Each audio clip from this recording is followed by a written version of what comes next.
Welcome to the Banker Lamp. Please enjoy the video. You start now by confirming backups and identifying the Windows 11 partition. This matters because deleting the wrong volume loses data. Next, make a Windows Recovery USB or installer so you can fix the bootloader after removal. Once done, boot into your current primary OS or the recovery media. Choose Command Prompt when needed. Make sure to run disk part list volume to verify partition numbers, because those digits guide the safe deletion and prevent accidental format of your other OS. Now remove Windows 11 files and its partition carefully. You use disk part select volume hash then delete volume or disk management's delete volume action. If the EFI partition is shared, do not delete it yet. Doing so breaks booting for the other OS.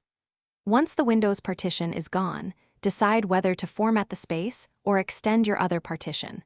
Both are fine depending on how you want space allocated. Make sure to check free space and labels so you reallocate correctly and avoid data loss. Finish by repairing the bootloader so the remaining OS boots cleanly. Run bootrex/fixember and /fixboot, then bcdboot c/Windows if needed. This reinstalls a working loader. Once repaired, reboot into UEFI and remove any obsolete Windows 11 entries and set your preferred drive first.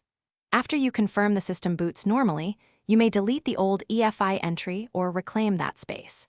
If something goes wrong, use your recovery USB to repeat repair commands. That usually resolves boot issues quickly. Thanks for watching. If this was helpful, leave a like and consider subscribing. See you next time.